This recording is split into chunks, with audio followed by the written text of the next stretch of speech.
موجود یہ حکایت ایمان افروز ہے. ایک غریب آدمی، مفلس آدمی، قرض میں ڈوبا ہوا، پریشان حال، کئی لوگوں کے قرضے لیا ہوا آدمی تھا، اور اس کے جو قرض دار تھے انہوں نے پیسے مانگے. جب وہ دے نہیں سکا تو قاضی اسلام جو اس وقت تھے ان کے پاس مقدمہ کر دیا کہ ہمارے پیسے لیتا کھا جاتا ہے، دیتا نہیں. قاضی نے بلایا اور کہا کیوں نہیں دیتا؟ کہا غریب آدمی ہوں، پیسے نہیں ہیں. کہا یہ بہانہ نہیں چلے گا. ان لوگوں کے جو تو نے قرضے لیے، قرض میں ڈوبے ہوئے لوگ جو آتم ہتیا کرتے ہیں، خودکشی کرتے ہیں، سن لو، بزدل نہ بنو. جان تمہاری بڑی قیمتی ہے. قرض میں اگر آج ڈوبے ہو، میاں اندھیرا آنے کے بعد اجالا بھی رب ذوالجلال ہی لاتا. زندگی میں اگر اندھیرا آیا تو ڈرنا نہیں، کل کی صبح ہونے والی ہے، سورج تو نکلے گا. اب وہ قرضدار کو قاضی نے کہا 3 دن کا ٹائم لیتا ہوں، اگر ان کا قرضہ دے دیا تو ٹھیک ہے، ورنہ تجھے جیل میں ڈال دوں گا، جیل میں بھیج دوں گا. چھوٹے چھوٹے بچے تھے، بیوی تھی. روتا ہوا باہر نکلا، ایک بزرگ سے ملاقات ہوئی، پوچھا کیا بات؟ بتایا ایسا ایسا معاملہ ہے، قرض میں پریشان ہوں. اس بزرگ نے کہا کوئی بات نہیں، دنیا میں تجھے اگر تکلیف ہوئی ہے تو ایک کام کر، رات کو جا، نماز عشاء کے بعد کسی ایک اندھیری کوٹھری میں بیٹھ کر کثرت سے میرے آقا پر درود بھیج، حضور کو یاد کر اور اپنے غم کی داستان حضور کو ہی سنا. ان کا دربار آج بھی کھلا. اس نے اس بات میں ہمت محسوس کی اور گھر آیا. رات کا وقت جیسی ہوا، نماز عشاء کے بعد کمرہ بند کر کے ایک اندھیری کوٹری میں رونے لگ گئے. اور جب کسی پر غم آ جاتا ہے تو بے اختیار آنسو بھی نکلتے. درد اس طرح کا تھا کہ کوئی چیز اس کے پاس نہیں تھی، بیوی بچوں کو پالے کیسے اور قرضہ ادا کیسے کرے. روتا روتا درود تو پڑتا رہا، اور جب کافی رات ہو گئی، آنکھ لگ گئی، وہیں گر گیا، بستر پر لمبا ہو گیا. اور میرے عزیزوں یہی وہ رات تھی جب خواب میں تاجدار مدینہ تشریف لائے، میرے آقا صلی اللہ علیہ وسلم تشریف لائے. اللہ اللہ، وہ آفتاب رسالت، چمکتا ہوا چہرہ، گلاب کی پنکھڑیوں والے لب، جب میرے آقا تشریف لائے یہ کھل گیا، اور خواب میں ہی میرے آقا کے قدموں میں گر. میرے آقا صلی اللہ علیہ وسلم نے کیا فرمایا؟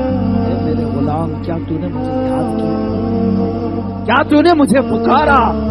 ایک بات ہم نے بزرگوں سے سنا ہے، محمد کو ہم غم گزاروں میں ڈھونڈو، محمد کو ہم بے قراروں میں ڈھونڈو. رسول پاک صلی اللہ تعالی علیہ وسلم جب کسی کا دل ٹوٹ جائے اس کے ہاں تشریف لاتے ہیں. اب اس غریب نے رونا شروع کیا، آقا میرے حال سب آپ پر آیا ہیں، آپ جانتے ہیں میں مفلس آدمی، غریب آدمی، تنگ دست آدمی. حضور کی وفات کے 400 سال بعد کا واقعہ، حضور کی وفات کے 400 سال بعد کا واقعہ. رونے لگا، کہا کہ میں قرض سے پریشان ہوں، قاضی نے مجھے کورٹ میں بلا کر کے کہا 3 دن میں اگر قرضہ نہیں دے گا تو جیل میں ڈال دوں گا، میرے بچوں کا کیا ہوگا، میری بیوی کا کیا ہوگا. رسول پاک صلی اللہ تعالی علیہ وسلم صاحب عطا ہے، وہ کسی کو مایوس نہیں کرتے. ارشاد فرمایا ایک کام کر، کل صبح اٹھنے کے بعد شہر میں چلے جانا، شہر میں بادشاہ کا ایک وزیر ہے، اس کا فلاں نام ہے، وہ میرا بڑا عاشق ہے، میرا بڑا عاشق ہے، اس کے پاس جا کر کے کہہ دینا کہ تجھے رسول اللہ نے بھیجا، اور جتنے مال کی ضرورت ہے اس سے لے لینا. آپ میں میرے آقا نے فرمایا. اس غریب نے، اس مفلس آدمی نے یہ پوچھا، یا رسول اللہ، بادشاہ کے وزیر کا دربار بڑا، لوگ بڑے آتے ہیں، اگر میں جاؤں، پہلی تو میری کوئی حیثیت نہیں، میں غریب فقیر آدمی، اور کہہ دوں کہ رسول اللہ نے بھیجا، وہ اگر پوچھے گا ثبوت تو میں کیا ثبوت دوں، کوئی پروف، کیا میں پروف دوں؟ سنیے میرے عزیزوں، اللہ کے نبی نے فرمایا اگر وہ تجھ سے سوال کر لے تو اتنا کہہ دینا، اس کے اور میرے بیچ میں ایک راز کی بات ہے جو کوئی نہیں جانتا. حضور نے راز کی بات بیان کی، جو وزیر ہے اس کا ایک راز ہے جو میں تجھے بتاتا ہوں، اس نے آج تک اپنی بیوی کو نہیں بتایا. روزانہ رات کو سونے کے بعد سورج نکلنے سے پہلے تک 1000 بار مجھ پر درود بھیجتا، ہر رات کو چھپ کر کے 1000 بار درود بھیجتا ہے. لیکن اس کے پاس جانا، یہ کہنا کہ اے وزیر، کل کی رات تو نے درود پڑھنا بھول گیا، سو گیا غفلت، کل کی رات تو نے درود نہیں پڑھا، جا کر کے اتنی بات کہہ. میرے آقا نے فرمایا اب یہ غریب آدمی وزیر کے دربار میں آیا اور آنے کے بعد کہا میں آپ سے اپنی حاجت لے کر کے آیا ہوں، مجھے رسول اللہ نے بھیجا۔ وزیر نے کہا کہ میاں آج لوگ بڑی بات کرنے لگ گئے، مانگنا بھی ہے تو صحیح سے نہیں مانگتے، ایسی بات کرتے ہیں، حضور نے بھیجا، کیسے تو کہتا ہے؟ اس فقیر نے کہا، بڑے اس کو یقین تھا، اس نے کہا ہاں مجھے نبی اکرم صلی اللہ علیہ وسلم نے یہ بھی بتایا روزانہ سورج نکلنے سے پہلے پہلے تو 1000 بار درود پڑھتا ہے، اور کل کی رات بھول گیا اور غفلت میں سو گیا۔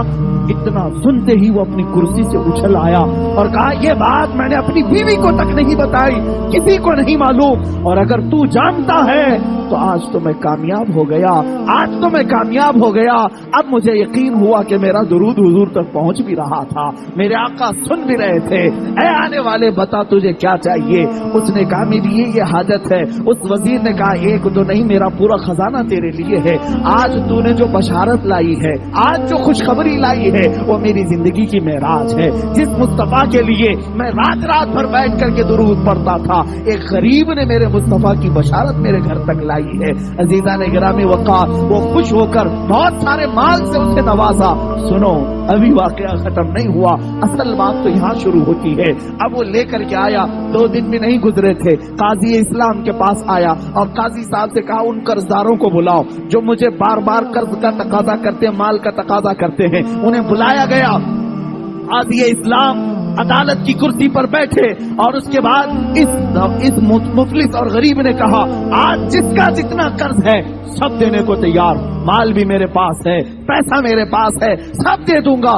قاضی نے اس کی بات دیکھی اور سنی تو کہا بیٹھ جا کرسی پر تھوڑی دیر کے لیے۔ تھوڑی دیر بٹھانے کے بعد اب قاضی جو مقدمے میں شروع میں 3 دن پہلے جیل کی دھمکی دیا تھا، اب کہتا ہے اے مفلس غریب آدمی، آج کی عدالت میں فیصلہ بدل گیا ہے، تیرا قرض میں اپنی جیب سے ادا کروں گا، تیرا قرض میں اپنی جیب سے ادا کروں گا۔ وہ کھڑا ہو گیا، پوچھا 3 دن پہلے تو تم مجھے جیل میں ڈالنے کی دھمکی دے رہے تھے اور آج اپنا قرضہ، میرا قرضہ تم اپنی جیب سے دینا چاہتے ہو؟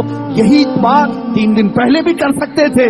قاضی اسلام کھڑے ہو کر کے کہتے ہیں در حقیقت 3 دن پہلے میں تجھے جانتا پہچانتا نہیں تھا، جب یہاں سے تو چلا گیا، رات کو جب سویا میرا مقدر جگہ میرے آقا تشریف لائے، خواب میں میرے آقا تشریف لائے اور تیری طرف دکھا کر کے میرے آقا نے فرمایا اے قاضی اس کا فیصلہ نرم کر دے، یہ غریب میرا امتی ہے، یہ آج مفلس ہے، اس کے لیے نرمی کر، اگر تو اپنے مال سے قرض ادا کرے گا تو میں اللہ کی جنت میں تجھے محل عطا کروں گا۔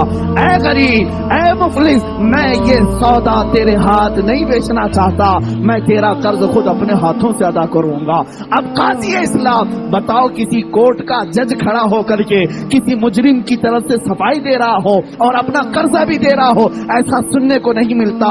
جب قاضی اصرار کرنے لگا اور یہ مفلس آدمی غریب آدمی خود دینے پر اصرار کرتا رہا، یہ دونوں کی تکرار چلتی رہی اور جو مجمع میں قرضدار بیٹھے ہوئے تھے سب اپنی کرسیوں سے کھڑے ہو گئے۔ کہا قاضی صاحب آپ بھی رہنے دیں، یہ بھی رہنے دیں، ہم نے اپنا قرضہ معاف کر دیا اور اب بھی اس کو اگر ضرورت ہے تو ہم زندگی بھر اس کو قرض دیتے رہیں گے، ہمیں معلوم نہیں تھا کہ میرے مصطفیٰ کی بارگاہ میں اس کا یہ مقام ہے۔ عزیزان گرامی، وہ عدالت کے اس جلسے سے نکلا شاداں و فرحاں ہو کر کے، خوشحال ہو کر کے، اسی واقعے کی طرف میں اشارہ کرتے ہوئے عرض کرتا ہوں، وہی تو دربار ہے، وہی تاجدار مدینہ ہے جن کی سخاوت کا عالم یہ ہے میرے کریم سے گر قطرہ کسی نے مانگا، دریا بہا دیے ہیں، دربے بہا دیے ہیں، واہ کیا جود و کرم ہے، شہوت ہا تیرا نہیں سنتا ہی نہیں، مانگنے والا تیرا۔ اے مسلمانوں، میلاد مصطفیٰ آ رہی ہے، اپنے غموں کی داستان اگر کسی کو سنانا ہے تو اپنے آقا و مولا تاجدار مدینہ کو سنایا کرو، حضور کی بارگاہ میں پیش کیا کرو، یا رسول اللہ آپ کی غریب امت آج ان پر ظالم اگر سوار ہیں تو ان کا ظلم آپ کی دعا سے ٹل سکتا ہے، میرے آقا اگر رحم فرمائے اللہ کی بارگاہ میں سفارش کرے، یقیناً یہ حالات جو ابتر ہیں وہ بہتر ہو سکتے ہیں۔ عزیزان گرامی، کون دیتا ہے؟ دینے کو منہ چاہیے، دینے والا ہے سچا ہمارا نبی، سب سے اعلیٰ وہ اولا ہمارا نبی، سب سے بالا وہ والا ہمارا نبی، بجھ گئی جس کے آگے سبھی مشعلے، شمع وہ لے کر آیا ہمارا نبی، سب چمک والے اجلوں میں چمکا کیے